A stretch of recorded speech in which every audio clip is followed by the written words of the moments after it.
N'oublie pas de t'abonner à la chaîne YouTube Togovi News.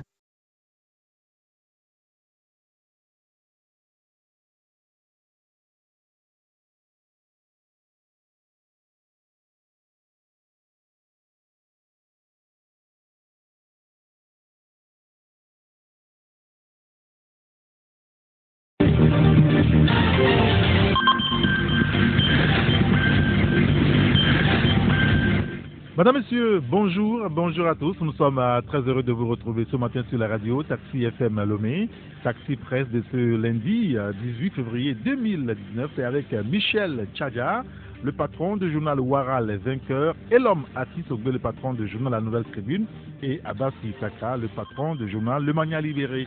Nous aborderons des questions liées à la lutte contre la pauvreté en Afrique et plus principalement donc au Togo. Le sujet semble être une préoccupation pour tout le monde finalement, nos gouvernants et les partenaires en développement.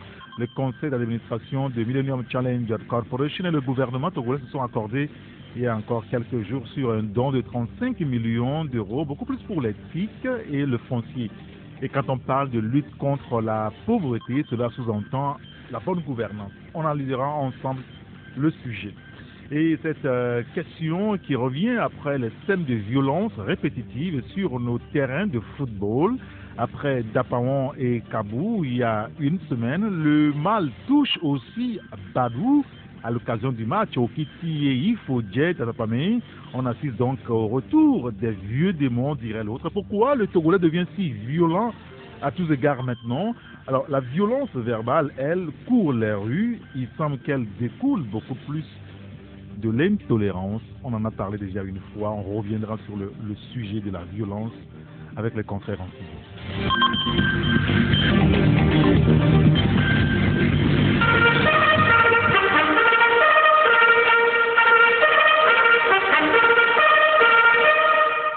Avec les confrères en studio. Bonjour Abbas Isaka. Bonjour Eric, bonjour à tous et à tous ceux qui sont déjà installés dans le taxi. Merci d'être avec nous ce matin. Bonjour Michel Tchadja, très heureux de vous retrouver ce matin. Oui, bonjour Eric, bonjour Abbas, et bonjour à tous nos amis qui nous écoutent. Surtout bonjour à notre ami le technicien, Jacques Prosper. Merci au DG et les OLZO. Bonjour à tout le monde. Très bien. Oui. On sera rejoint tout à l'heure en studio par Elom Atis Ogbe du journal la Nouvelle Tribune. Alors cette question, pourquoi le Togolais devient si violent? Il y a une situation qui court depuis plusieurs semaines. Le dernier cas, c'était la semaine dernière avec un match de football à Dapaon puis à Kabou, pas trop loin de Bassar, sinon c'est dans Bassar. Et puis, hier, pour un match de la 2e division à Badou, encore des scènes de violence. Et quand vous voyez les images, on a envie de se poser la question clairement. Pourquoi est-ce qu'on devient si violent avec Isaka? Cette violence dont on parle, je pense que c'est l'intolérance qu'il y a là-bas de la violence. C'est depuis un certain temps, le Togolais lui-même est devenu intolérant par rapport à son voisin. Moins de choses, la personne agit de façon violente, tout comme les gens ont gardé une certaine haine entre eux. Bon, le problème qui se pose, personne ne peut le cerner totalement comme ça, parce que moi je le mets sous le coup de l'incivisme également. Il y a le manque d'éducation morale qui est actuellement là, parce que ce n'est pas au niveau sur les terrains qu'on constate cette violence. Il y a aussi la violence verbale que les gens observent un peu partout. Lorsque vous êtes même en pleine circulation, vous allez voir les gens se lancer des mots pas très doux pour un problème parce que vous avez violé, vous êtes là, vous lui demandez pourquoi vous violez le feu. Le monsieur va vous traiter de façon, alors que c'est par rapport à sa santé. Ou soit vous lui dites, monsieur, mettez votre casque. C'est l'éducation va vous demander est-ce que la moto ma vie t'appartient, tout ceci là. C'est l'intolérance et l'éducation civique. Entre-temps, pour éviter ces genres de choses, de comportements et d'excès de langage, il y avait au niveau du Premier ministre Ngbo qui avait initié cette séance de sensibilisation, d'éducation civique à travers les médias. Mais depuis son départ, et puis quand il avait initié ça, cette façon de traitement et d'inimité entre les personnes et d'incivisme a un peu disparu. Mais aujourd'hui, ça a repris de plus belle. Et comment l'arrêter, on ne sait pas.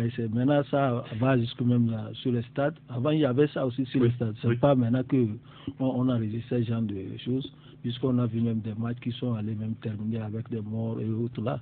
Aujourd'hui, ça devient encore très très inquiétant par rapport à ce que nous vivons ces derniers temps. J'ai l'impression que au niveau des clubs ou des équipes, il y a les propriétaires des clubs ou bien les staffs de ces clubs-là ne font pas un travail d'éducation. Avec leur base. Avec leur base, oui. Parce que vous prenez quelqu'un qui agit ainsi, quand vous le prenez, c'est tellement qu'il n'a jamais mis un franc ni un sou dans la gestion du club. Mais c'est lui qui agit de cette façon.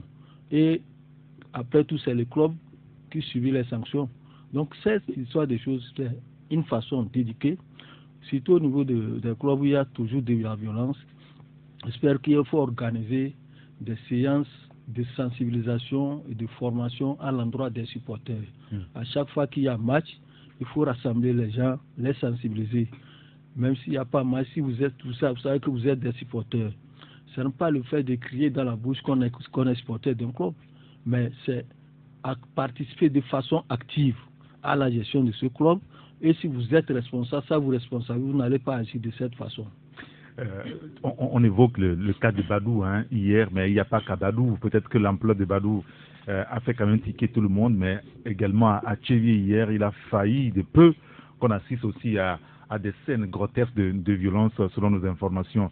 Il y a au moins 2 ou 3 personnes qui sont gardées depuis hier soir à la gendarmerie de la ville parce que voilà, ils ont quand même eu mal à partir avec la police et tout ça. Ils ont quand même essayé d'endommager le véhicule d'un responsable de Astroza de Lomé. On va revenir sur la question du civisme et de l'intolérance, mais cette forme de violence qu'elle on assiste aujourd'hui, Michel, qu'est-ce que vous en pensez? Vous savez qu'on en a vu pas le passé, Abbas le disait, il y avait eu des violences sur les stades et le général Yark, à l'époque colonel, est largement revenu là-dessus. Il a même dit qu'il traquerait même jusque ceux qui franchiraient les frontières du pays. Mais aujourd'hui, on voit que tout cela revient. La faute à qui? Aux arbitres aussi, aux responsables du club qui ne sensibilisent pas suffisamment leurs supporters, ou à la fédération qui organise peut-être mal les compétitions? Non, vous savez, on peut incriminer la fédération quelque part, mais à mon avis, ce n'est pas ça. Vous savez, je n'aime pas l'hypocrisie. C'est-à-dire qu'aujourd'hui, tu as bien dit ces violences-là qui existaient, qui vont... qui continuent encore, et si on ne prend pas garde, elles vont aller en crescendo. Tu sais pourquoi? À mon avis, il y a 2 facteurs fondamentaux qui s'interprètent, qui s'interpénètrent et qui créent ce sentiment, là et qui fait que les gens ne se comprennent pas, même sur des choses les plus élémentaires. Et on a vite fait de transporter cette haine-là même sur le terrain de football et ailleurs. D'abord, les 2 facteurs dont je parlais, c'est la politique. Et ça joue un élément central là-dedans? C'est la politique, l'incompréhension politique ajoutée à l'état de paupérisation dans lequel baigne la pauvreté. On va en parler tout à l'heure. Voilà. Vite fait, les gens ont, par rapport à une petite histoire, les gens ont vite fait de lier ça à la politique. Et comme certains vivent mal, certains Togolais vivent mal. Donc ça peut être un geste de dépit. Ils rejettent leur état sur d'autres. Ils pensent que nous sommes dans cette situation, c'est parce que c'est ceux-là qui sont à l'origine. Arturo a raison, je ne peux pas le savoir. Ajouter à l'incompréhension politique, vous savez que ça ne date pas d'aujourd'hui. L'incompréhension au niveau de la classe politique a fait place à cette façon de lire la politique qui forcément ne rime pas avec les réalités de notre pays. Les gens pensent que si nous vivons cette situation, cette situation politique, c'est à cause de, selon qu'on soit dans un camp comme dans l'autre, on trouve que c'est les autres qui font que les choses ne vont pas bien. Et donc, lorsqu'on donne le nom, il suffit qu'on donne le nom de quelqu'un, on trouve que c'est un diable. Tant qu'on ne règle pas ces deux aspects, la paupérisation et l'incompréhension politique, c'est les deux facteurs qui font qu'aujourd'hui, l'incivisme dont on parle. Certains pensent que s'ils jettent une peau de banane dans la route, il fait du mal à X. C'est-à-dire qu'ils ne se sentent pas concernés par la propriété ou bien l'insalubrité en tout cas, de la ville. Oui. Voilà. Ils pensent ne pas être concernés parce qu'ils ne se voient pas dans ce qui se fait. Et ça, il faut avoir le courage de faire cette lecture de la chose. C'est ça. Et c'est pourquoi Abbas le disait dans la rue, quelqu'un sur son vélo, il est au téléphone, quelqu'un dans la voiture, il lui dit, mais mon frère, il lui rance des insanités, oui. Parce qu'il se dit, vous êtes dans la voiture, parce que, et c'est pourquoi, alors que c'est pour son bien-être, ou bien il n'a pas porté de casque, on l'arrête, il trouve que celui qui l'arrête, c'est lui qui est plutôt fautif, alors que ce n'est pas normal. Donc, moi je pense que l'intolérance dont on parle, ça vient d'abord de la politique, de l'incompréhension politique ajoutée à l'état de misère dans lequel certains Togolais sont. Il y a un auditeur qui nous dit que si ces comportements persistent, c'est parce qu'on c'est parce qu'on manque de civisme, de l'humilité, de sagesse. Les médias doivent introduire l'éducation civique et le social dans leurs programmes radio et télé, de même dans nos écoles et maisons par rapport aux médias. Abbas, tout à l'heure, l'a souligné. Il y avait une initiative au niveau de la primature. Voilà, c'est annulé. Ça nous donne l'occasion de rebondir. Abbas le disait en passant, oui, de rebondir. Mais est-ce que c'est vrai que Oumbo avait eu cette belle initiative, j'allais dire belle initiative, oui. Mais ses successeurs ont trouvé inutile, mais avec tout ce que nous constatons. Et je pense que, je me rappelle, Madame Anate Koumalo, quand elle était encore à la communication, elle avait reçu une délégation de journalistes dont je faisais partie. Elle est revenue sur ça qu'elle devait carburer pour voir s'il fallait reprendre, j'allais dire, oui, cette initiative. Malheureusement, elle n'a pas fait long feu au ministère et avec Lorenzo, elle a repris ça d'une autre façon. Hein. C'est-à-dire, elle a eu les sous pour faire ça au lieu d'appeler les médias pour les aider à faire le travail. Elle-même, elle a initié des gens dans les régions du pays où elle a animé des séances de sensibilisation sur la citoyenneté. Et ça s'est arrêté là. Très bien. Bonjour Elomati Sogwe. Bonjour Eric et bonjour Taxi FM. Merci de nous avoir rejoints. C'est vrai que le sujet intéresse aussi un nombre de nos auditeurs. Vous pouvez également participer au débat en nous envoyant un SMS ou un WhatsApp sur le 90 71 49 62. Vous connaissez le numéro là. Et puis lorsqu'il sonnera 12h20, 25 minutes, on vous donnera la parole. Vous pouvez nous appeler en direct.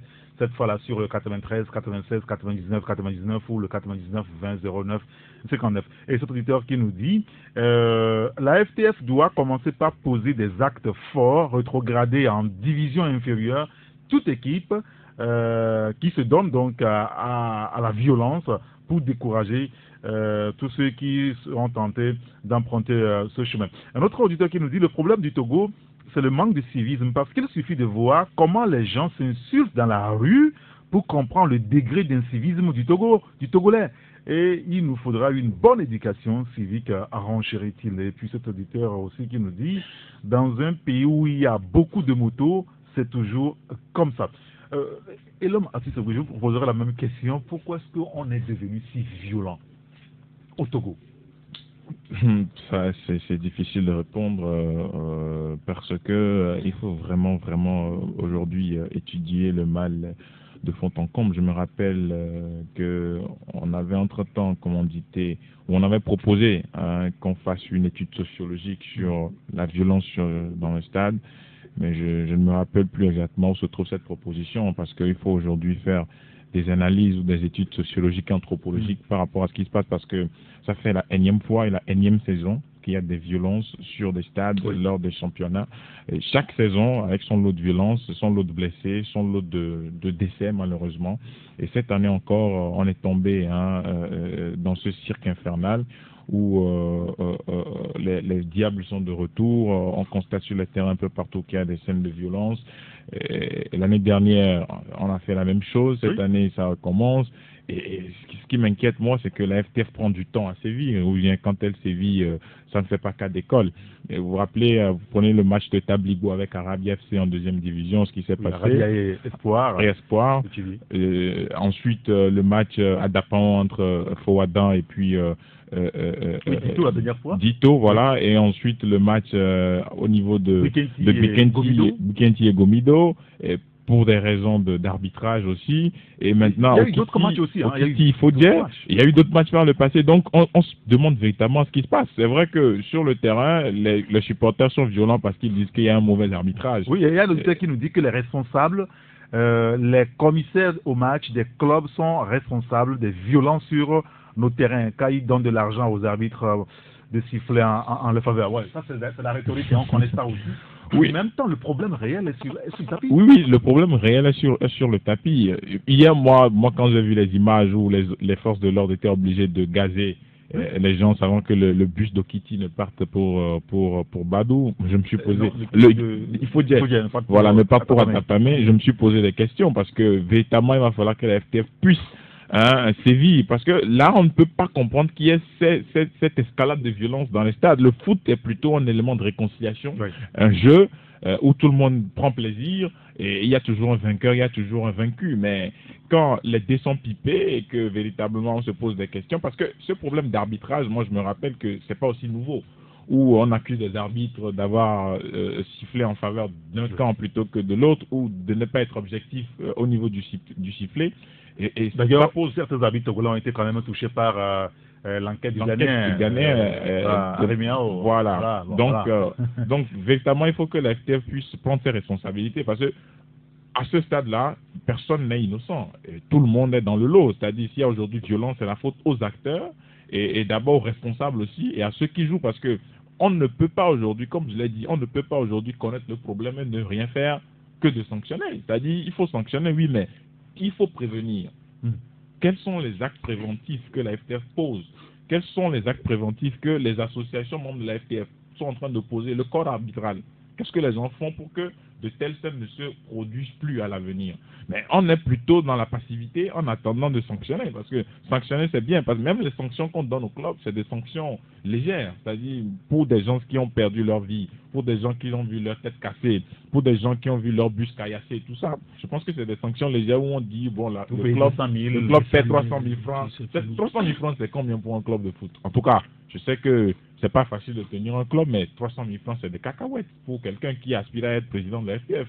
Un président de club est demain appelé à postuler au poste de président de la FTF. Et donc, 300 000 francs, ça ne fait même pas le quart de son budget de campagne pour la présidence de la FTF. Donc, si vous dites que le club doit payer 300 000 francs et que son stade est suspendu pour, je ne sais pas, 2 matchs, 3 matchs, écoutez, ça fait combien? C'est quel genre de sanction? Pour des gens, comparativement des gens qui ont perdu la vie, qui ont été caillassés, qui ont été blessés, dont les bus ont été caillassés. Un bus, ça ne coûte pas 300 000 francs. Non, un bus, ça ne coûte pas 1 million. Donc, il faut que la FTF donne le ton et puis prenne des sanctions exemplaires plutôt que de rester dans un cas. On a l'impression...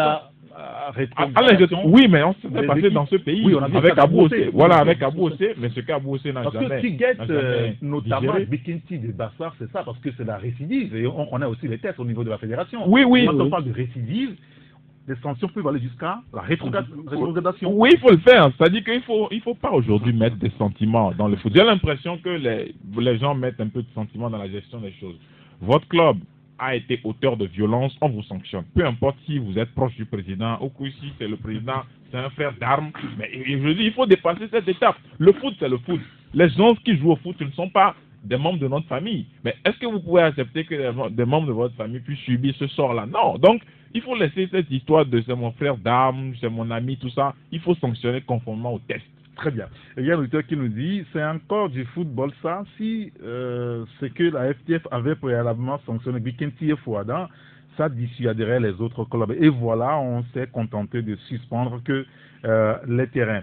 Alors, un autre auditeur qui nous dit, rien ne changera s'il n'y a pas de véritable réforme dans ce pays. Voilà, je pense qu'au-delà de cette violence qu'on observe sur les stades, depuis quelque temps, on a évoqué, Abbas, vous l'avez souligné, l'autre forme de violence, c'est la violence verbale. Il n'est pas rare que quand vous sortez dans la rue, quand vous rencontrez vos compatriotes, que des gens se comportent comme si on était en guerre. La violence verbale. Vous avez dit que c'est un problème social, la paupérisation. Est-ce que ça peut tout expliquer? Parce qu'on a faim, parce qu'on est pauvre, et on rejette tout cela sur l'autre qu'on a en face. Michel. Non, ça ne résume pas tout, mais c'est en partie, on peut en partie lier cette situation au fait que certains tirent le diable par la queue et ils pensent que leur état social en tout cas est lié au fait que c'est certains qui parce qu'ils voient la société, les gens se regardent, les gens voient comment leurs voisins vivent dans le quartier, tout ça. Ils pensent que le fait qu'ils soient dans cet état, c'est les autres qui sont à l'origine. Ils sont aigris. Ils sont aigris. C'est les insultes dont vous parliez tantôt, c'est lié à ça. Parce que l'incivisme, tout ça part de l'incivisme. La courtoisie, comment parler à son frère, à son vis-à-vis, à son frère, mais devant une situation, les Togolais ont perdu le réflexe. Oui, mais justement, et pourtant on a toujours dit que ce pays c'est un pays d'accueil formidable. Le Togolais est pacifique, le Togolais, il y a tellement de superlatifs. Ces dernières années, j'avoue que tout ça là est tombé. À cause de la politique et de la polarisation. Moi je le dis. En tout cas, il y a les experts, des sociologues, des anthropologues qui peuvent mieux l'expliquer. Mais moi, je dis ces deux facteurs fondamentaux, à mon avis, c'est l'incompréhension politique liée à l'état de paupérisation. Parce que c'est vrai, on va dire non, il y a la pauvreté un peu partout, dans cette fois le Togo n'est pas. Mais le Togo est un cas, parce que nous venons de très loin avec des situations que le Togo a vues. Même certains analystes disent que le Togo est un pays formidable. Parce que ce que nous avons eu vécu comme parcours, c'est un pays vraiment ne tiendrait pas. Mais le Togo tient, mais avec les séquelles. C'est surtout ça, de grève générale illimitée, ça dit que nous, des marches tout le temps, ça agit beaucoup sur l'économie, mais au finish, c'est qu'on observe cela dans le vécu quotidien de tout un chacun. Il y a des gens qui sont des fonctionnaires que vous voyez dans votre quartier, ils travaillent, mais quand ils voient de très près comment les ménages ils n'ont presque rien. Ils n'ont presque rien. Et donc, regardez ceux qui vraiment en train de vie. Aujourd'hui, on pensait que Z, ça peut. Mais il y a des gens qui font Z, mais allez-y voir derrière ça comment ils vivent pratiquement. C'est pour ne pas croiser les bras que les gens, parce qu'aujourd'hui, il y a une, comment on dit ça, concurrence terrible sur ce terrain aussi. Oui, bien sûr. Et ça ne va pas. Des étudiants, vous voyez, qui ont vraiment des situations.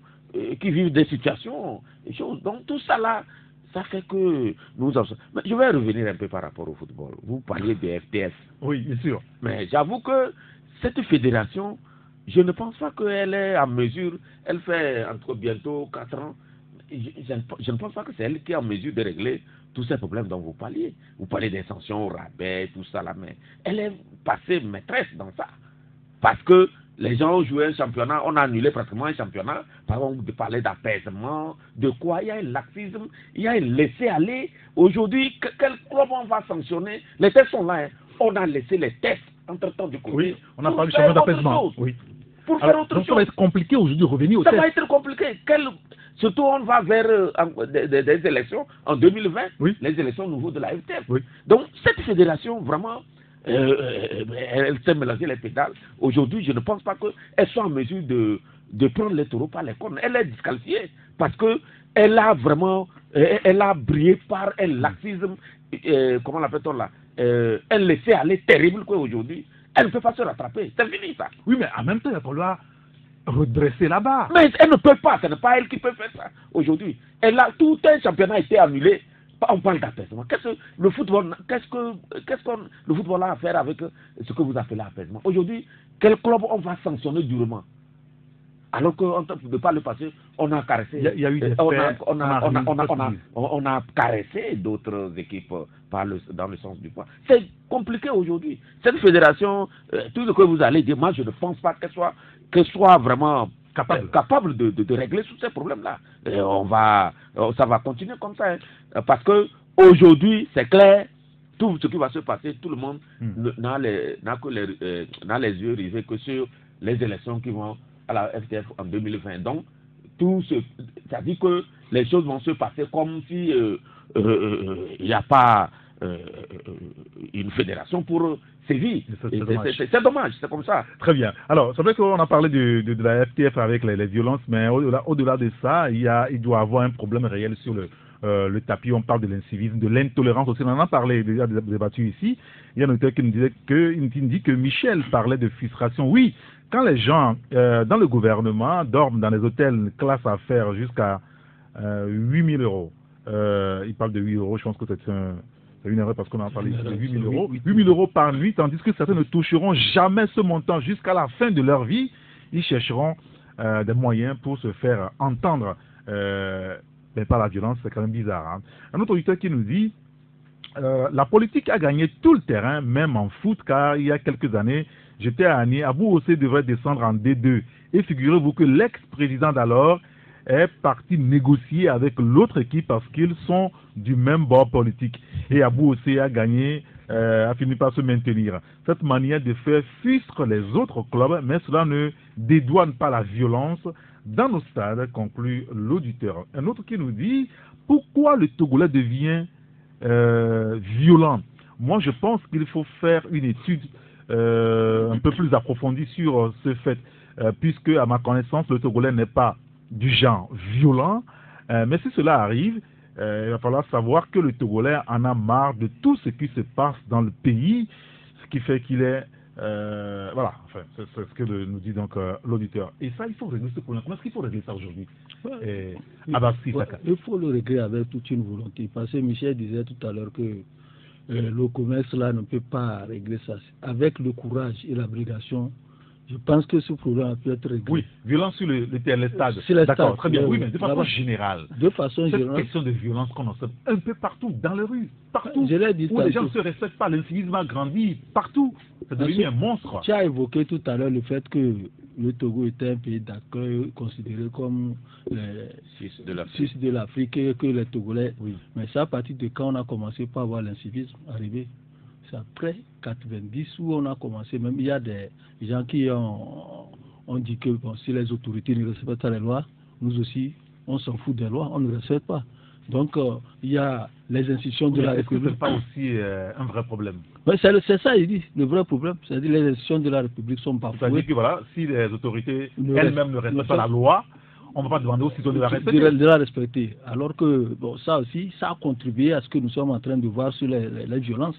Parce qu'on suppose que on fait les lois et puis on marche sur ces lois-là, on ne les respecte pas. Et ça fait que les populations disent, c'est les autorités elles-mêmes qui disent qui ont fait la loi et ils bafouent ces lois. Donc nous aussi, on s'en fout, on fait ce qui nous passe par la tête. Mais le problème qui se passe, c'est qu'il y a les lois qui vont s'appliquer à ceux-là qui font la violence. Et je pense que pour le régler, il faut des assises. Hein. Encore, il faut des assises.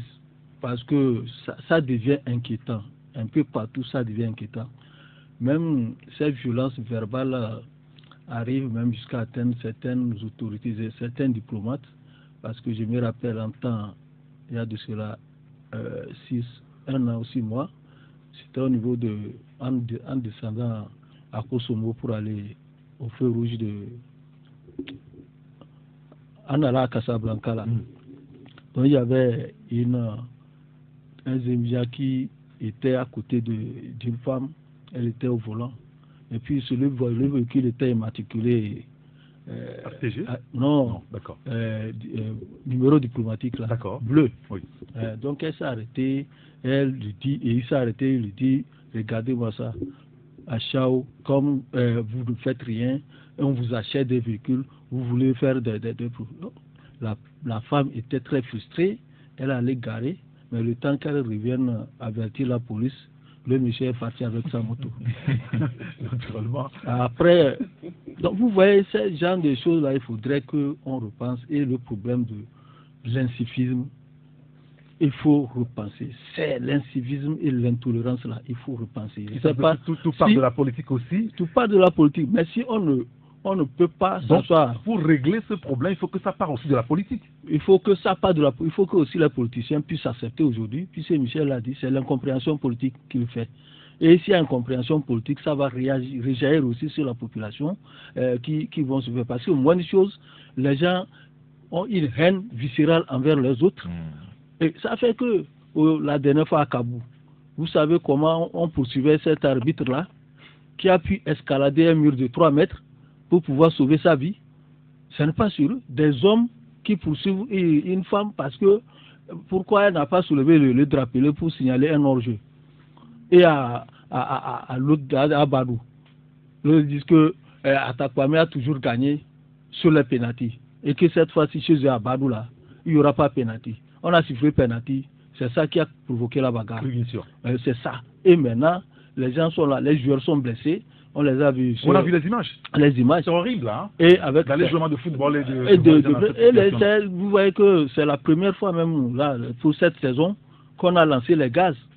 Oui. Nous, on pensait qu'au moins avec ce qui s'est passé à Bassa et que les arbitres avaient décidé de boycotter ce match-là, ils allaient le faire. Non. Mais finalement, ils ont fait une assise avec la fédération et la fédération et ils ont dit 10 minutes. Est-ce que les 10 minutes là ont réglé une situation? Ça n'a pas réglé. Bon, en même temps, boycotter une journée, est-ce que ça règle le vrai problème? Voilà, ça va ramener les uns les autres à mieux s'asseoir et à discuter. Oui.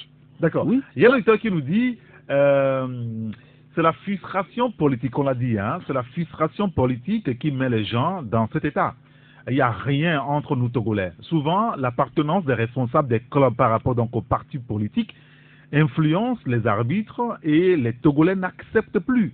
Dans ce pays, tous les responsables des clubs qui sont d'unir, leurs clubs sont intouchables, les Maranatha, les Dukinti, les Esco. C'est ce que nous dit donc l'auditeur. Et un autre auditeur qui nous dit à mon avis, Michel a raison. Le Togolais est furieux de la situation du pays depuis longtemps. Je vous assure qu'il y a changement au pays. Vous verrez. Bon, d'accord. Un autre auditeur qui nous dit dans une maison où le père règle tout problème avec violence, les enfants finissent par devenir violents entre eux. Quand le Togolais veut parler, c'est avec violence. On le fait taire, alors la population s'exprime à son tour par violence. Et là, alors, dans cette commission, on fait quoi? Bon, je pense qu'il y a un profond travail à faire sur le plan civique. On avait le ministère de la formation civique, maintenant on a un ministère d'éducation à la citoyenneté.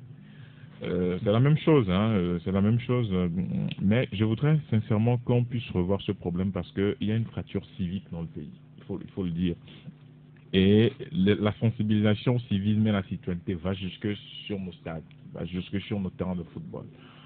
Comme Michel l'a dit, c'est vrai qu'il y a un problème politique qu'il faut conjurer. Parce qu'on milite tous dans le même parti et qu'on préside les mêmes clubs, les gens font des arrangements. Et on le voit souvent lors des dernières journées de championnat où on s'entend avec des clubs, bon, comme lui, il est proche de la relégation et que moi, je veux sauver l'honneur, je veux être champion. Bon, comme toi, tu es déjà dans la zone rouge, laisse-toi battre par 10 buts à 0. Comme ça, moi, je suis leader. Et donc, tant que des arrangements comme ça vont se dérouler sur nos terrains, mais les gens ne seront jamais... Il y aura toujours des violences. Il faut qu'au niveau des présidents de clubs et de la fédération, on puisse prendre des dispositions pour qu'on ne puisse pas faire la politique sur le terrain. C'est-à-dire que les mêmes qui sont présidents de clubs, c'est les mêmes qui se retrouvent dans le même parti. C'est pas une raison pour qu'il y ait de la violence. Oui, c'est ce que je dis. C'est pas une raison pour qu'il y ait de la violence, mais on constate que les gens profitent de cette situation pour créer, je ne sais pas. On arrange des matchs. Oui, et ça frustre les supporters. Oui, mais c'est ça le problème. Mais je vais te donner un exemple. Quand vous êtes proche de la relégation et que moi je suis à 3 points du leader et que le leader me dépasse juste en goal average et que moi j'ai besoin de 10 buts ou de 8 buts pour gagner, pour être leader. Mais laisse-toi battre, c'est fini. Laisse-toi battre par 8 buts à 0. Moi, je suis leader, je suis champion de la saison. Mais toi, tu as ton magot et puis c'est fini, on discute après. Violence ou pas violence, c'est pas notre problème. Donc, il faut que la fédération prenne des dispositions par rapport à ça. C'est-à-dire que les mêmes qui se retrouvent dans le même parti, ça, c'est déjà pas un problème, c'est pas une faute. Mais les mêmes qui se retrouvent présidents de club, il faut bien voir les choses pour qu'il n'y ait pas de télescopage d'intérêt ou qu'il n'y ait pas, je sais pas, d'arrangement vis-à-vis des matchs. Parce que même les arbitres subissent cette loi-là. Et il faut qu'au niveau de la NAFOOT aussi, parce que moi, je ne vais pas discuter les arbitres. C'est vrai qu'on les tabasse, tout le monde condamne. Oui, mais écoutez, tout ce qui s'est passé sur le continent africain, on a vu avec l'investigation menée par le journaliste ghanéen, qui a même éclaboussé les arbitres togolais. Et donc, si cette enquête éclabousse même les arbitres togolais, ça veut dire que même la NAFOOT doit se remettre en cause ou se poser des questions sur l'intégrité des arbitres togolais ou par rapport aux matchs qu'ils sont en train de conduire. Donc, il faut qu'au niveau de la NAFOOT aussi, on mène une opération d'assainissement ou une opération où bien soit on puisse ouvrir les yeux sur les matchs, parce qu'il y a des matchs phares, par exemple, le duel, il faut dire, au Kitty, et par exemple, il peut y avoir des matchs que ça devait être électrique. Voilà, c'est un peu comme on n'a pas pris des dispositions idoines en termes de sécurité. Voilà, c'est la question qu'on se pose. On a envoyé près de 150 forces de l'ordre là-bas. Ça n'a pas suffi. Oui, mais et puis nos terrains. Moi, je suis désolé qu'au XXIe siècle, on joue sur des champs de patates. Vous avez vu les pelouses? Oui. On joue d'abord sur les champs de patates et qu'il n'y ait aucune disposition sécuritaire. D'abord pour le public, parce que mais quand vous êtes au stade et qu'on a à peu près, je ne sais pas moi, je dis n'importe quoi, 5 000 ou 6 000 supporters qui sont venus et qui sont à la ligne de touche, juste à la ligne de touche, et qu'il y a une décision arbitrale qui ne plaît pas au public, mais les gens sont déchaînés, ils rentrent sur la pelouse, le match s'arrête.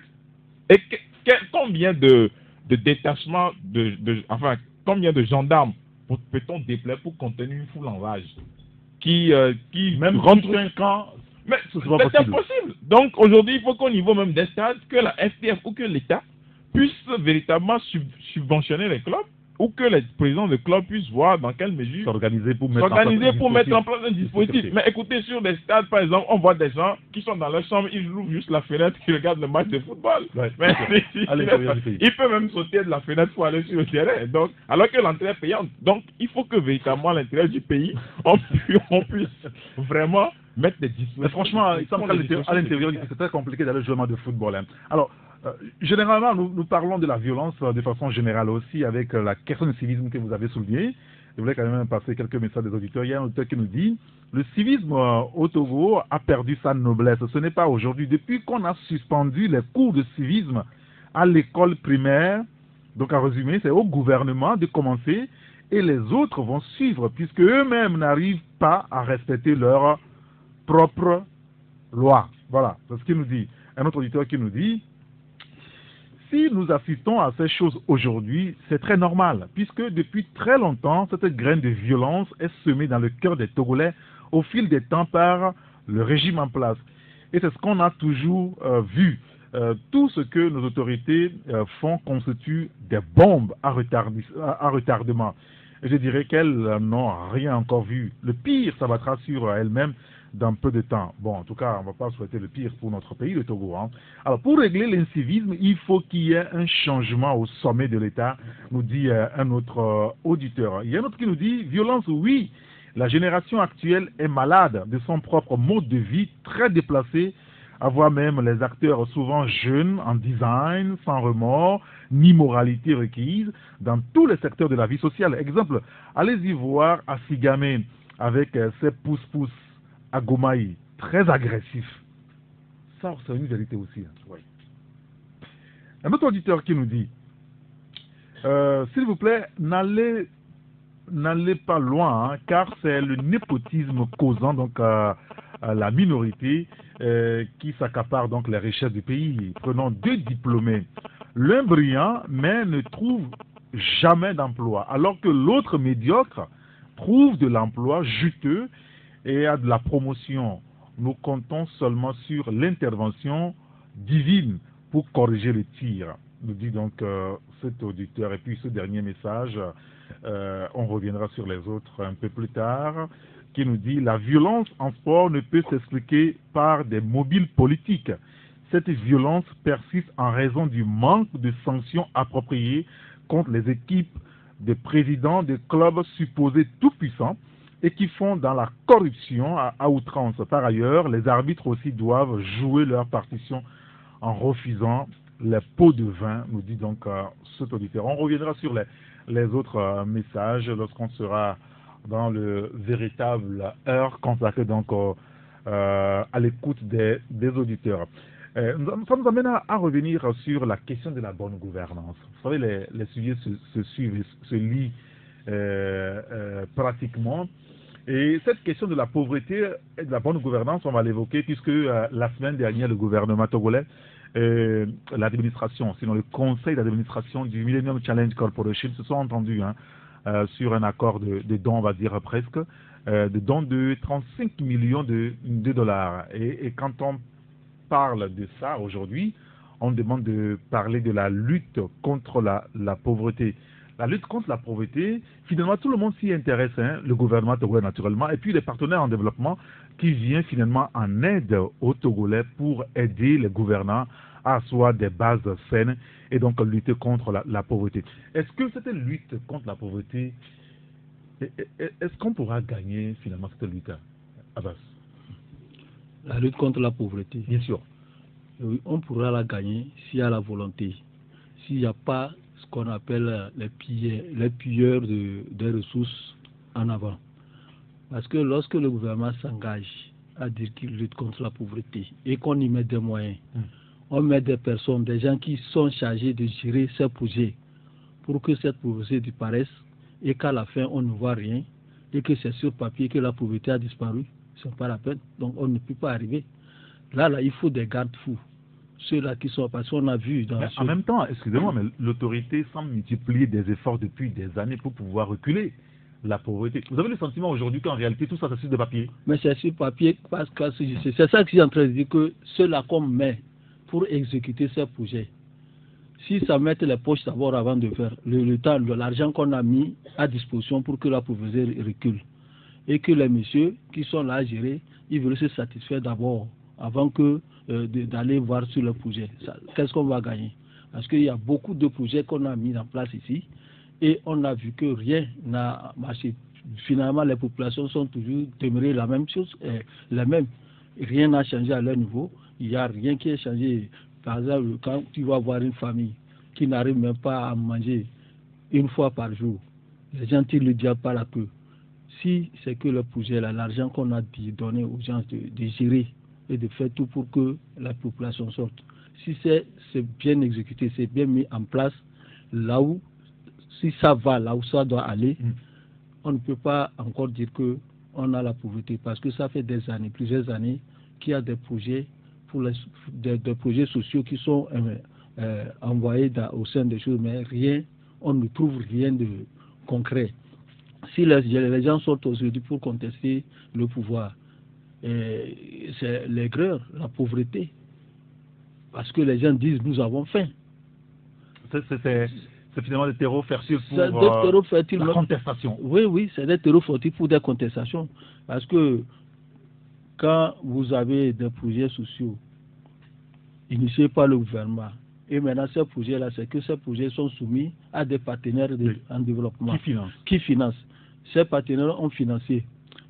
S'il n'y a pas de contrôle, le contrôle n'y est pas, finalement, on voit que ça va dans les poches d'une seule minorité et que les populations pour lesquelles... En même temps, ne perdons pas de vue une réalité, c'est-à-dire que ces partenaires en développement, on nous dit à la télévision, on voit sur les écrans que, bon, on donne, exemple, 35 millions de dollars, mais dans la réalité, il y a une bonne partie qui servira à nourrir les experts que même enverraient donc, chez nous. Ouais, effectivement, ça nourrit les experts. Alors, on se pose la question, à quoi bon prendre de l'argent, souvent des prêts, pour que ça nourrisse les partenaires en développement. Par exemple, et leurs experts. Ce prêt-là, quand les 35 millions de... Non, ça c'est un don, heureusement. C'est un don, oui. C'est un don, mais ça va au renforcement des TIC et du foncier. Donc ici, on peut dire que... moi, je parle de projets sociaux qui doivent bénéficier directement aux populations qui souffrent depuis un certain temps. Donc, c'est que c'est la gestion de ces projets-là qui pose problème actuellement. Michel, c'est-à-dire oui, il a bien chuté. C'est la gestion des projets. C'est comment conduire les projets pour que les populations cibles arrivent à bénéficier, en tout cas tirer le meilleur. C'est de ça qu'il est question. Parce que il y a des projets qu'on a financé dans ce pays, la construction d'écoles.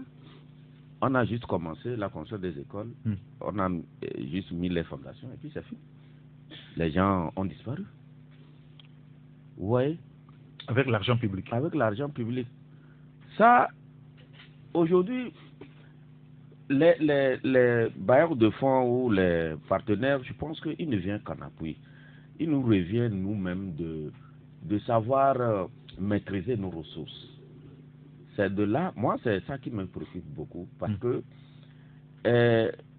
au même moment, on nous a donné 35 millions de dollars, mais un Togolais, au même moment, aurait pillé une somme pratiquement équivalente. Non, ça c'est beaucoup d'argent. Mais attendez, c'est beaucoup d'argent. Ça peut ne pas être pour une seule personne.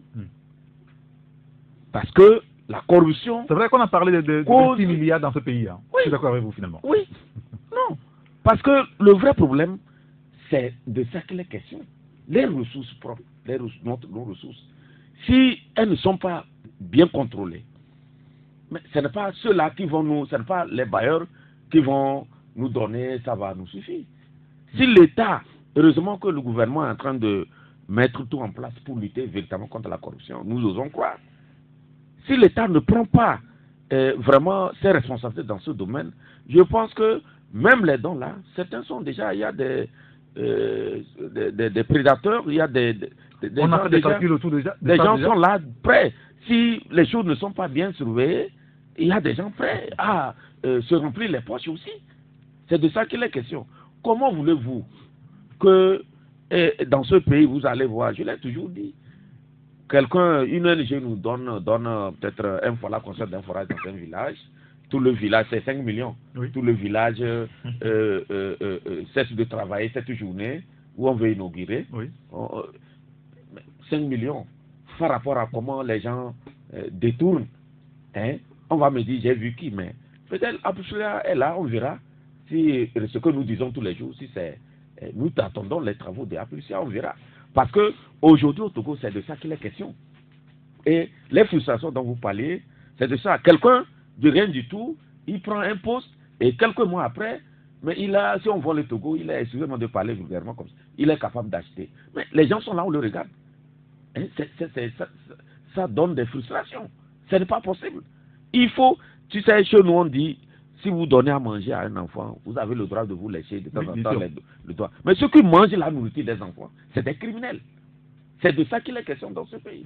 Où on demande aux gens d'aider la population à gagner quelque chose à la base, mais finalement c'est eux qui se remplissent les poches et les populations ciblent non rien. C'est ça c'est ça. Donc dans ces conditions, on ne pourra jamais gagner la bataille. Là, on ne pourra jamais gagner la bataille. Si on fait, vous savez pourquoi Rawlings, à un moment donné, vous savez que c'est comme ça, à un moment donné, il a instauré cela.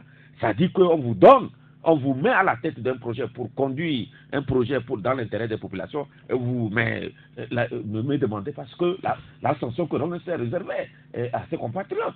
Et moi, je trouve que vous voyez, Paul Kagame, on a beau le critiquer, au Rwanda là-bas, qu'il est dictateur, mais dans la gestion, comment il impose des règles draconiennes, tout Rwandais qui s'amuse, un bic, vous prenez un bic, vous travaillez, vous ramenez. Voilà, c'est comme ça. On doit conduire les gens. Sinon, que certains ont la liberté de pouvoir s'en remplir les poches tous les jours. Et au même moment, les milliers de Togolais sont là, on les regarde. Mais ça, attendez-vous à des frustrations avec tous les colorants possibles. Je vous donnerai la parole tout à l'heure lorsqu'on va observer la pause. Il reste à peine 45 secondes. Et il y a un auditeur qui nous dit quand les institutions des affaires sociales, les dons en nature, c'est ce qu'il dit, se retrouvent dans les marchés, bien que sur ces produits, on voit bien écrit, on ne peut être vendu. Comment voulez-vous faire reculer la pauvreté, se demande donc l'auditeur. Il y a un autre qui nous dit, mon cousin revient d'Abidjan, nous dit qu'il est rare de trouver des motos en circulation. Les motos causent beaucoup d'accidents dans notre pays. Gouverner, c'est prévoir. Gouverner, c'est aussi la conscientisation de l'homme. Est-ce qu'on a besoin de ces partenaires en développement, nous dit-il. Par contre, ça nous rend paresseux. Il faut mettre sa population à l'œuvre, faire travailler sa population. Il y a des génies dans ma population, des gens qui peuvent faire avancer mon pays, nous dit cet auditeur. Nous allons marquer une pause publicitaire. Quand on sera de retour, nous continuerons le débat.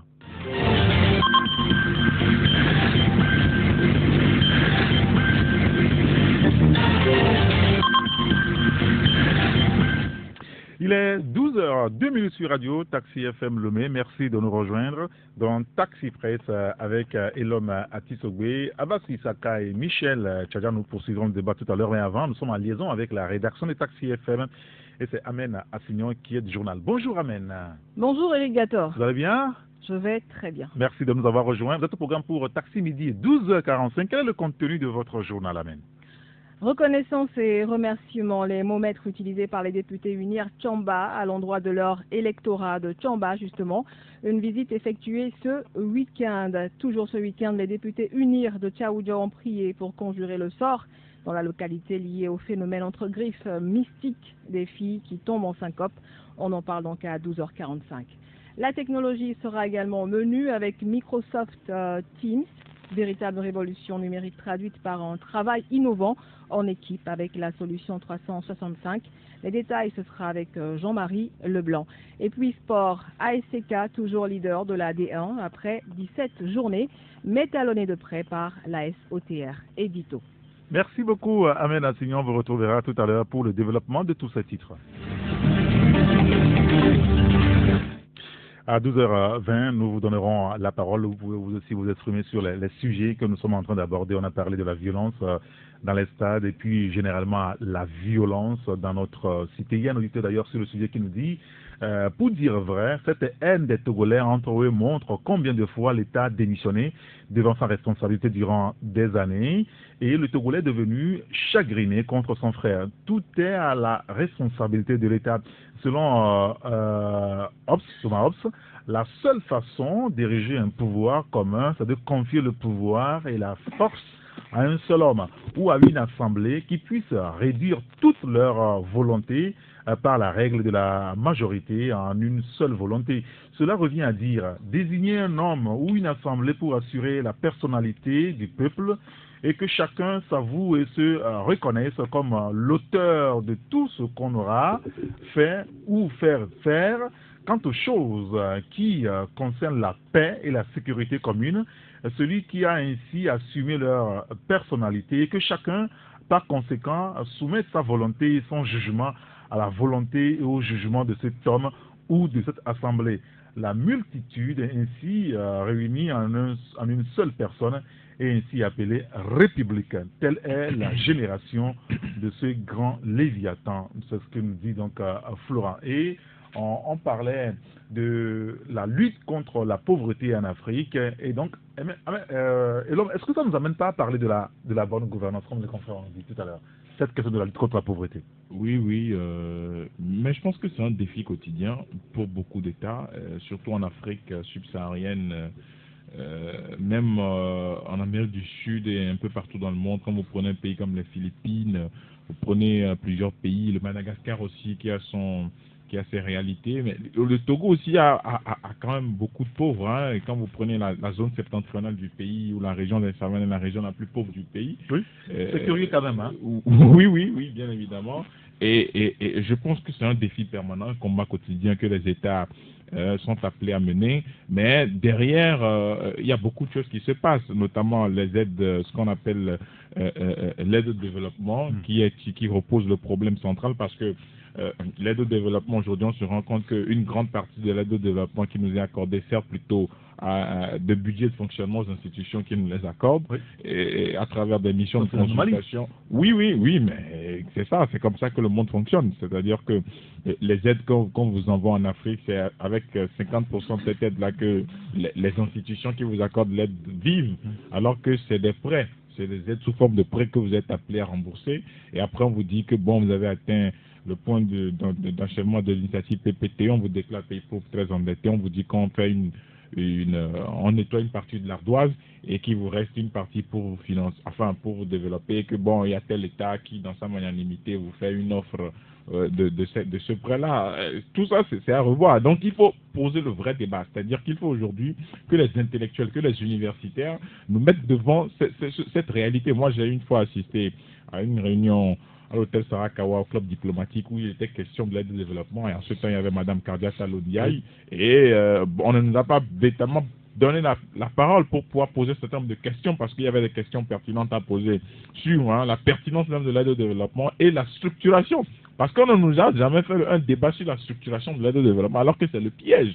Il faut qu'au niveau des institutions internationales, qui nous disent... Même sur ça, il n'y a jamais presque pas, à moins que vous en savez, de réédition des comptes. On nous annonce tout le matin que tel a donné de l'argent à l'État togolais pour ceci, et puis après, bon voilà, et puis on n'en fait absolument rien. Oui, bon, après on vous fait un bilan, on vous dit que bon, pas un bilan sur la gestion des fonds, mais un bilan sur l'état d'avancement du projet, on vous présente des chiffres à faire dormir debout, on vous dit qu'on a atteint tel pourcentage, on a fait ceci, mais par rapport à la gestion financière, comme vous le dites, il n'y a jamais eu de compte, c'est-à-dire qu'on ne vous dit jamais cela. En fait, c'est pourquoi je dis, la structuration même de l'aide au développement ne permet pas de rendre des comptes. C'est-à-dire qu'il faut que même les institutions sérieuses qui prétendent nous aider dans la lutte contre la pauvreté, dans la lutte contre le chômage, elles-mêmes vous donnent ou nous donnent d'abord la structuration, le schéma clair de ce qu'ils appellent aide au développement. C'est-à-dire vous avez 100%, vous avez 10% qui vont dans tel domaine, vous avez 20% dans tel, et vous avez 30% dans tel, mais tous ces messieurs qui viennent en 4x4, en voiture de commandement, qui inondent l'Afrique pour dire qu'ils sont en mission de consultation, mission de quoi, les nombreuses missions à destination de l'Afrique sur tel programme, tel projet, en fait, ça consomme une partie de l'aide au développement. Et donc, c'est pourquoi... Donc, ça réduit à la fin la marge de manœuvre des autorités. Oui, mais c'est ça. En fait, pas des autorités, même de l'aide même en question. C'est-à-dire qu'il faut aujourd'hui remettre en cause l'aide au développement ou recentrer le débat sur l'aide. Parce qu'aujourd'hui, on ne peut pas faire abstraction de tout ce qui se passe autour de l'aide. C'est une infime partie seulement sert plutôt aux agriculteurs, aux paysans, à tous ceux qui, sous le chaud soleil, font un travail louable. Mais la grosse partie, c'est pour ceux qui sont dans les cylindrés, ceux qui viennent avec des 4x4 sur le terrain. La grosse partie de l'aide va plutôt vers ces personnes qui disent qu'ils sont toujours en mission, des missions qui ne finissent jamais. Et à la fin, ils sont dans les hôtels, on vous dit que on atteint, on fait un rapport, on dit que bon, on atteint 50% de pauvreté, 10% de réduction de la pauvreté. Les rapports sont positifs, on met ça en ligne, on fait un rapport long, on vous dit que bon, que le pays là a quand même fait des efforts. Mais, et la suite, et la gestion des fonds, comment ça se passe? Donc il faut aujourd'hui, comme vous le dites, la bonne gouvernance et la lutte contre la pauvreté sont indissociables. Il faut aujourd'hui aller vers un principe de reddition des comptes, en commençant par les institutions qui doivent aujourd'hui nous donner un schéma clair de ce qu'ils appellent l'aide au développement. Et cette question de l'aide au développement, il faut peut-être avoir le courage de la poser, Michel. Non, je pense que ça ne date pas d'aujourd'hui. Voilà. Je pense que c'est un circuit dangereux. Oui, justement sur le sujet. Mais attends, mais l'aide au développement, ça fait partie aussi de de ces instruments de domination que les puissances ont instaurés. Un auditeur l'a dit. Oui. Mettons les populations au travail. Au travail, c'est ce que j'ai dit quand vous parlez de dons. Moi, je dis les ressources nationales, si elles sont bien gérées, vraiment, elles peuvent nous mettre à l'abri de beaucoup de choses. Mais c'est parce que les ressources nationales sont pour la plupart, quand vous voyez en Afrique, sont pour la plupart. Nous sommes pauvres, donc on a besoin forcément de l'aide. Oui, mais l'aide ne vient pas remplacer tout chez nous ici. Notre travail, et quand nous travaillons, les fruits doivent être partagés. Ça ne doit pas profiter seulement à un petit groupe. C'est de ça qu'il est question. L'aide au développement, je pense que c'est des instruments que les puissances internationales ont mis en place pour essayer de continuer la domination. Vous ne pouvez pas vous soustraire de l'aide au développement. Tous les pays qui ont tenté de tourner le dos, par exemple, au FMI ou à la Banque mondiale, vous avez connu la suite. Le Ghana, mais vous voyez le travail que le Ghana a battu avant d'arriver à ce niveau.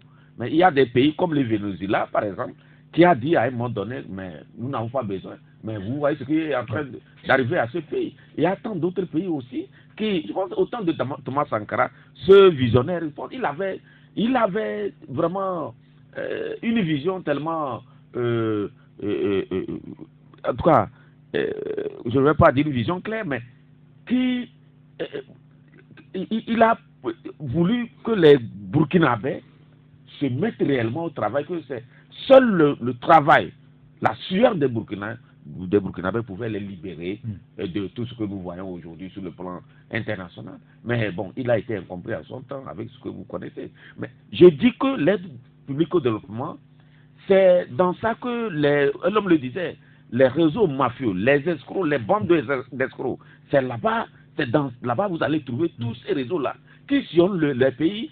Ils sont dans des hôtels 5 étoiles, ils sont dans des gros cylindrés, mais vous les voyez avec des papiers, tout le monde ne savez pas.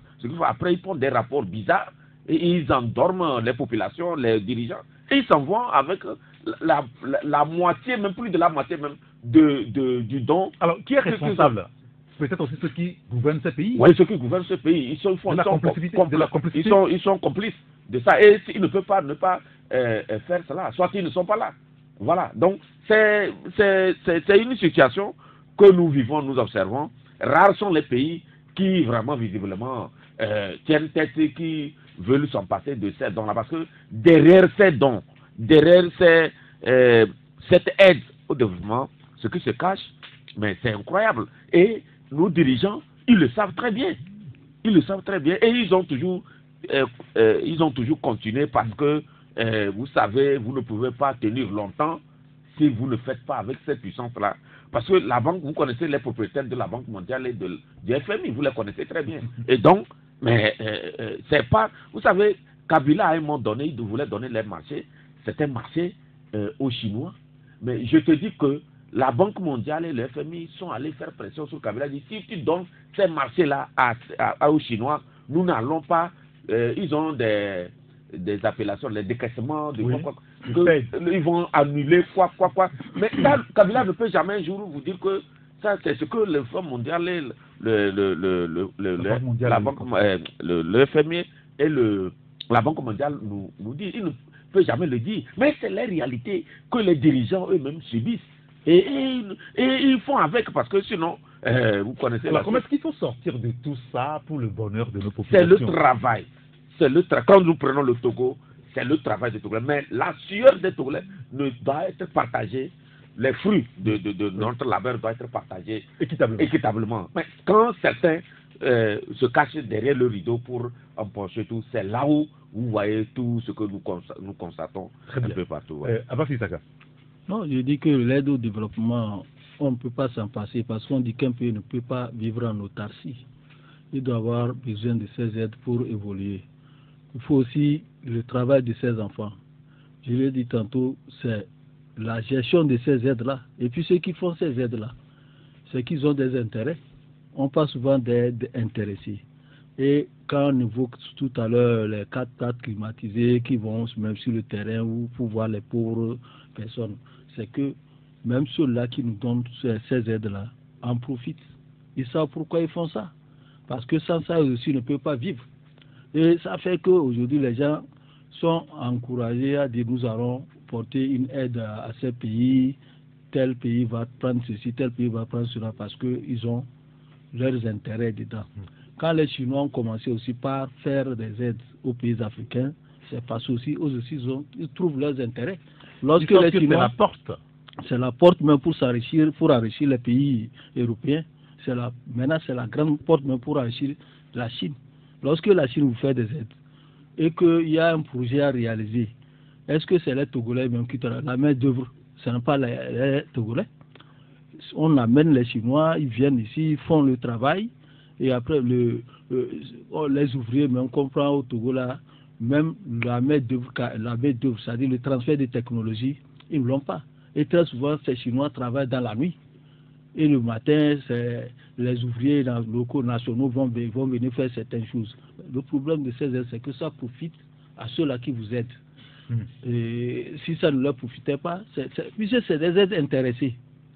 Même si on dit don, c'est des dons intéressés. Lorsque quelqu'un fait don, il vous donne ceci là, c'est que s'il n'y a pas un profit derrière, il ne viendrait pas. Il y a un auditeur qui nous dit nos gouvernants sont des paresseux, sinon nous n'avons pas besoin d'aide pour nous développer.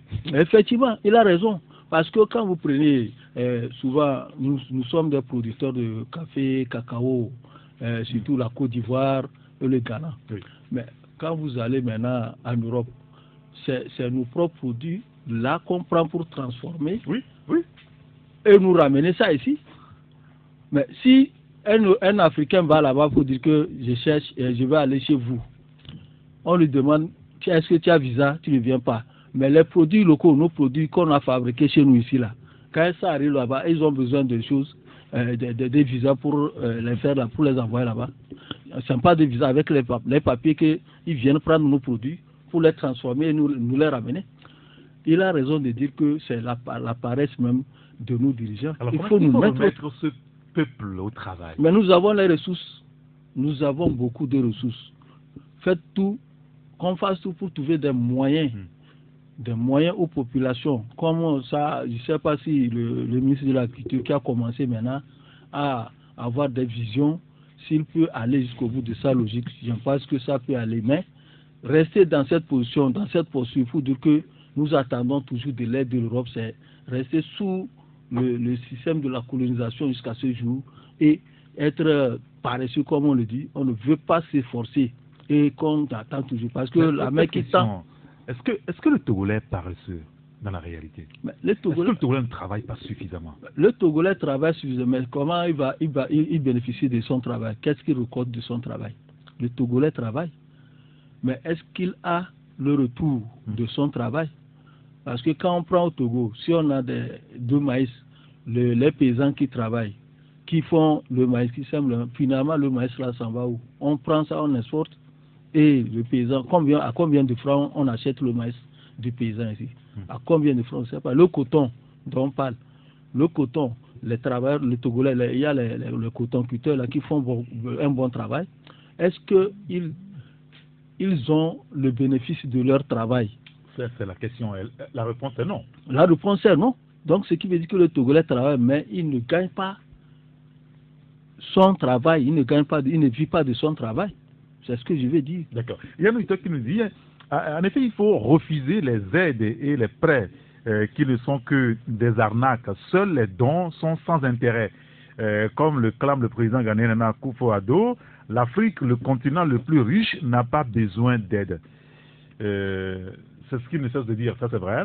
Un autre auditeur qui nous dit ce que je ne comprends pas, pourquoi ceux qui critiquent ce pouvoir, quand eux aussi, ils sont nommés ministres, filles. La corruption est devenue un modèle. Et le cas de la corruption aujourd'hui, dans tout ça là, oui. Est-ce que sa place n'est pas prépondérante aussi? Oui, bien évidemment. Aujourd'hui, il faut une véritable lutte contre la corruption parce que il y a beaucoup de choses qui se passent et quand on voit que la Pluchia aujourd'hui commence à donner de la voix. Pour le moment, ça reste à l'étape de mots. Et on veut pouvoir avoir du concret parce que aujourd'hui, il va falloir qu'on puisse dépasser l'étape de simples intentions, de déclarations et rentrer dans le vif du sujet en posant des actes forts. Très bien. Je pense qu'on va commencer par recevoir donc les auditeurs. Maintenant, on va leur donner la parole. Alors, pour être avec nous en direct, il vous suffirait de composer le 93 96 99 99 ou le 99 20 09 59. Continuez par nous envoyer vos SMS sur donc le 90 111 49 62. Notre premier auditeur, allô? Bonjour. Oui, bonjour, cher ami. Comment allez-vous? On rend grâce à Dieu. C'est Albert depuis Cameroun. Albert, nous vous écoutons. D'accord. Bon, et vous aviez débattu sur deux volets importants qui sont l'incivisme, et la pauvreté et la corruption. Tous ces mots sont liés. Et quand vous regardez, c'est un travail qui doit être fait par nous tous. Mais ceux qui sont plus concernés, comme j'ai l'habitude de le dire, c'est nos frères, nos petits frères, nos sœurs journalistes. Je le dis parce que quand vous prenez le volet de l'incivisme, vous allez voir que l'État ne s'intéresse pas. Vous savez pourquoi?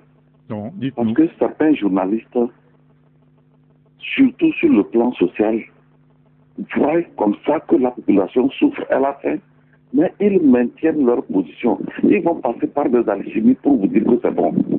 Vous voyez, le journaliste Michel Tchaga, je ne le connais pas. Je vous assure que c'est de ces gens que nous avions besoin. Ce monsieur ne blague pas avec le social. Il ne badine pas avec la corruption. C'est ce que nous avons besoin d'apprendre. Sinon, les chapelles politiques, ça ne nous intéresse pas. Quand la population a faim, il faut savoir dire aux dirigeants que la population a faim. Il faut savoir dire aux dirigeants d'arrêter la corruption. Et c'est en ce sens, quand les journalistes sont unanimes, vous allez voir que l'État serait obligé de porter l'aide aux journalistes pour qu'ils puissent vraiment sensibiliser la population.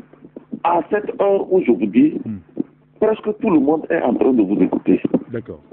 Vous êtes une radio très écoutée. Donc, nous ne sommes pas là pour attaquer les journalistes parce qu'il faut les attaquer. Très bien. Nous sommes là pour dire la réalité. Michel Tchaga, je ne le connais pas. Ce n'est pas seulement Michel Tchaga.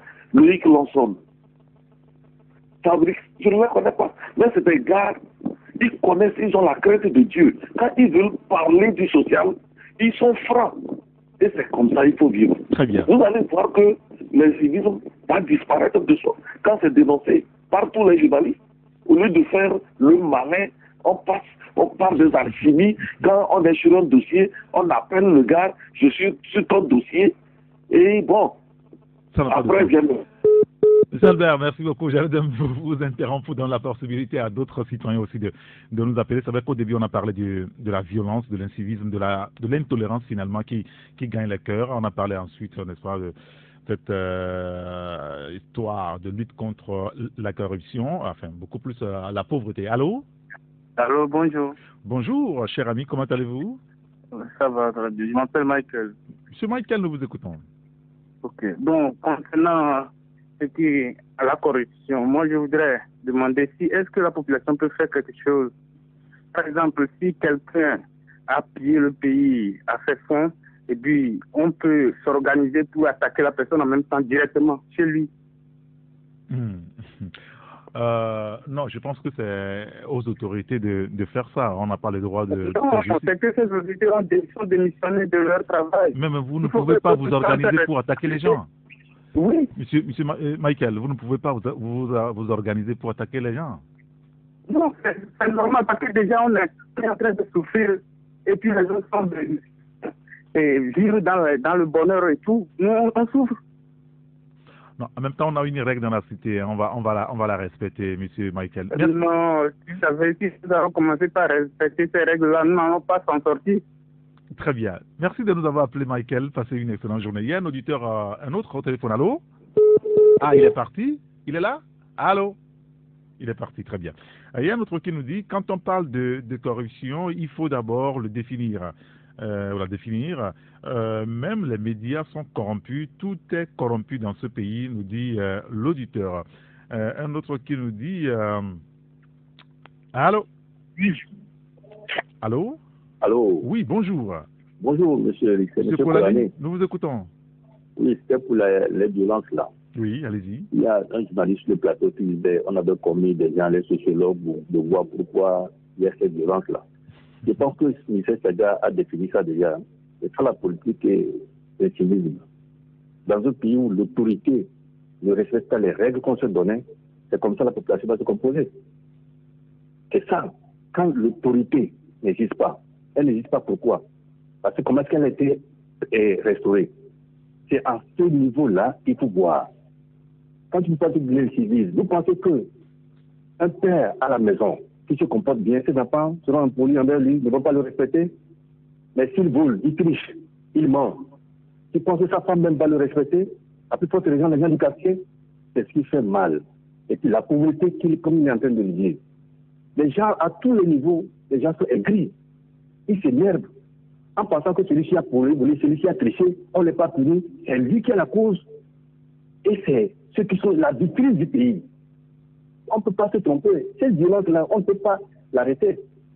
Si l'autorité ne se respecte pas, ne s'implante pas, chaque fois Nicolas Lançon le dit, l'autorité est par terre. Sincèrement, les gens ne se respectent pas, même au niveau des commissariats pour les jeunes policiers ne respectent pas ces officiers de police, les commissaires, rien. Parce qu'il a vu que l'autre là était corrompu pour ça. Il n'y en a pas. Donc il faut qu'on repense autrement. Sinon, c'est ça qui est important. Merci. Très bien. Merci beaucoup, M. Koulani. Merci de nous avoir appelés. On va prendre aussi un autre auditeur sur le 93 96 99 99 ou le 99 20 09 59. Allô? Allô? Là, ça siffle. Vous devriez vous éloigner de votre poste récepteur. Allô?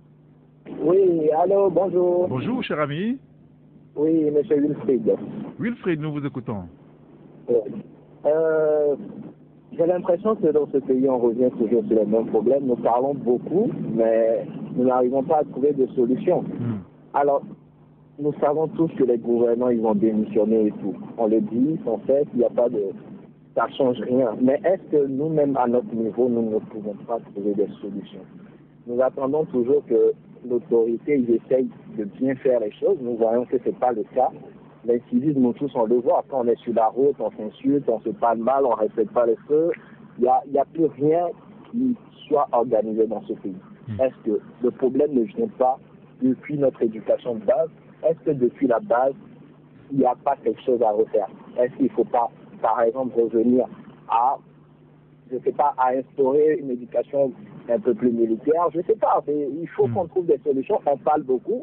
Le travail des journalistes, c'est de parler, c'est de nous éveiller, de nous édifier sur les choses. Mais est-ce qu'il ne faut pas passer à des solutions? Alors, qu'est-ce que vous pensez à quoi, Wilfried?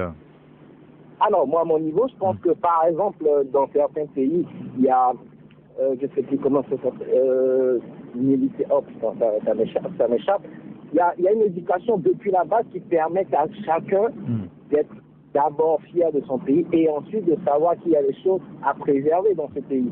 Personne, c'est vrai, nous accusons les gouvernants, mais est-ce que c'est les gouvernants sur notre moto et on passe devant un véhicule, on roule comme il ne faudrait pas? Est-ce que ça, c'est la faute du gouvernement? Je ne pense pas.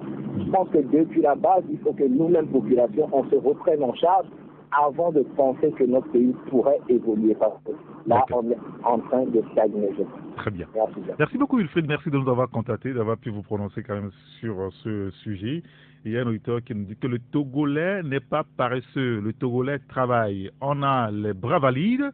Nous ne sommes pas des malades physiques ni mentales, mais on ne trouve pas le travail. On n'exige même pas des travaux équivalents au diplôme, mais zéro.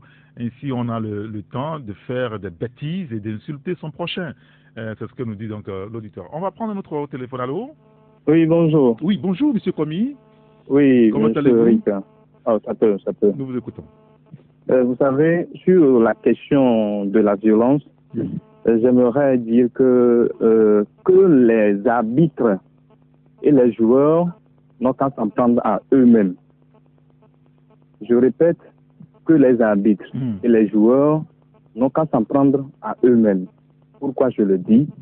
Quand vous êtes complice d'une mauvaise condition de vie et de travail, on se tait à haute voix. On se tait à haute voix. Monsieur Eric, je ne peux pas venir chez vous là-bas au bureau et commencer déjà à vous taper. Ça veut dire que vous vous êtes fait respecter. Je vais demander au secrétariat, je vais demander votre nom, je serai reçu dans un bureau et on va se parler entre nous. Pourquoi les arbitres aiment aller siffler sur des terrains qui n'existent pas? Vous pensez que chez les Blancs, ils n'ont pas le même comportement? Ils ont le même comportement. C'est pour ça qu'on les a mis les grilles. J'ai entendu un de vos frères qui dit les supporters sont à 1 mètre du terrain. Quelque chose l'énerve. Vous pensez qu'il ne va pas courir, aller sur le terrain pour pouvoir battre celui qui a fait l'erreur? Vous regardez comment nous suivons les Champions League ici au Togo. On se querelle entre nous. Si on avait la possibilité de rentrer sur le terrain ou bien d'aller sur la télévision, vous verrez ce qu'on aurait pu faire aux arbitres et à la VAR, que les arbitres et les joueurs se respectent. Et lorsque vous ne faites pas respecter, vous vous taisez dans votre condition. Comme ça, on sait que c'est vous-même qui êtes responsable d'accepter de travailler dans ces conditions-là. C'est ce que moi j'aimerais apporter. Très bien. Mais écoutez, merci beaucoup, M. Kobi. Merci de nous avoir appelés. Passez une excellente journée. Un autre auditeur qui nous dit « La haine est devenue l'habitude des Togolais car l'impunité, la gabégie sont devenues la règle.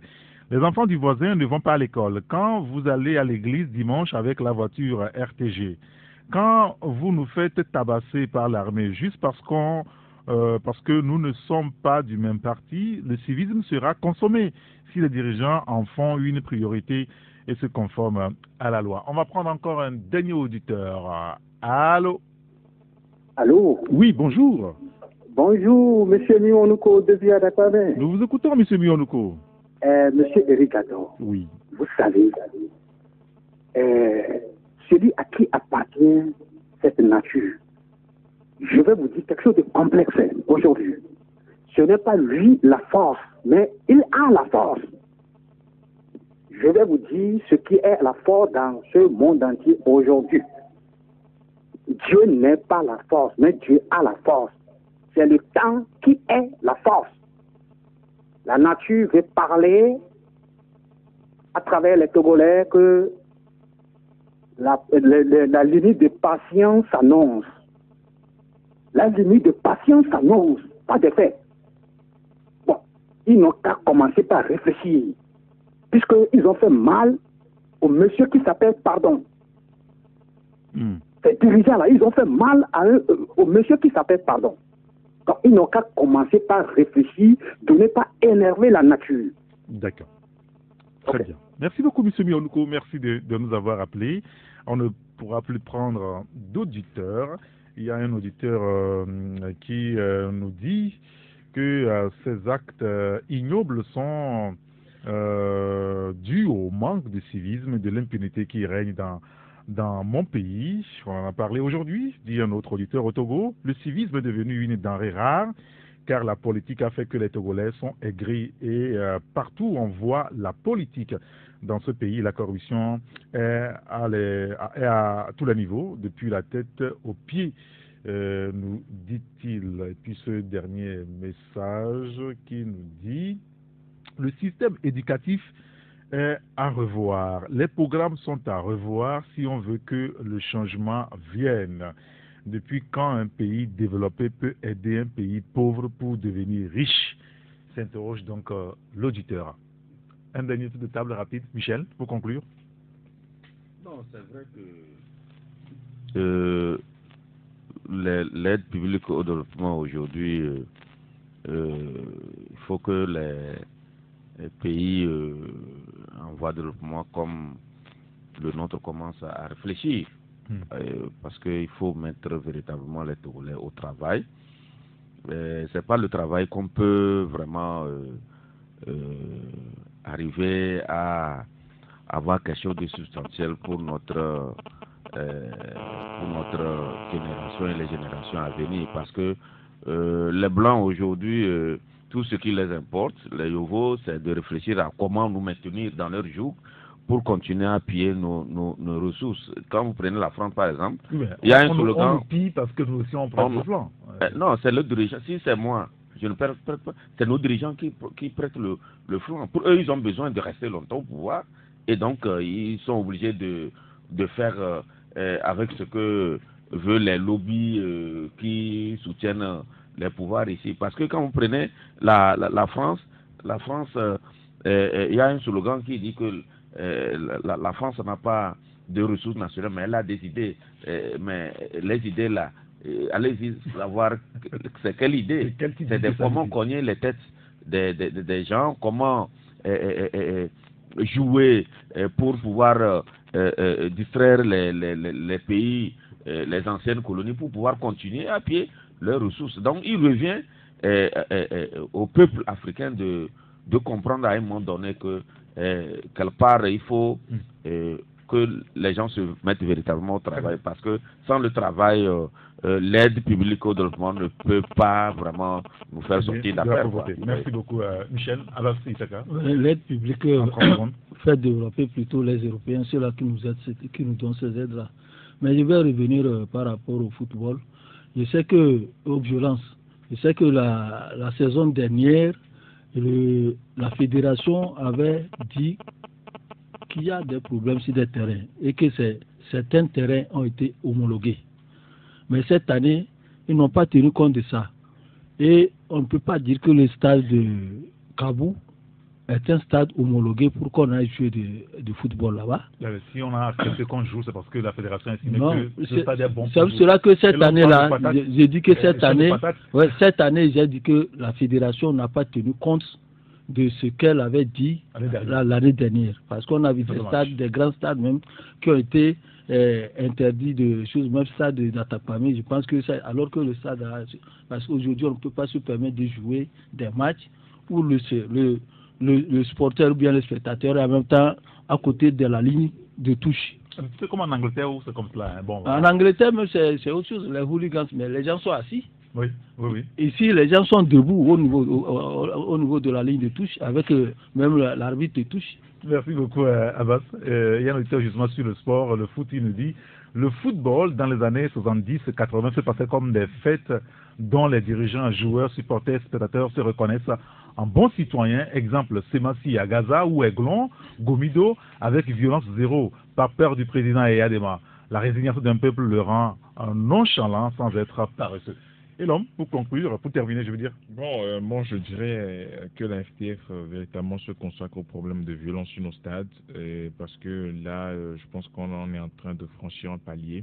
Il faut qu'on trouve rapidement des solutions avant qu'il ne soit trop tard. Très bien. Et puis, ce dernier auteur qui nous dit la violence verbale n'est que la résultante de la gestion politique, éducative et sociale qui est faite du pays depuis des années. Les Togolais sont extrêmement aigris et déverse ce ressentiment sur le premier qui semble ne pas les contenter par son acte. Le Togo est en danger, nous dit donc en cet auditeur. Messieurs, merci beaucoup d'être venus pour le débat. Michel Tchadia, le patron du journal Ouara les Vainqueurs, Abbas Issaka, le patron du journal Le Mania Libéré, et l'homme Atisogo, le patron du journal La Nouvelle Tribune. Merci à Adia Prosper qui a assuré la coordination technique. Appelez-moi Saint-Henri Gaton.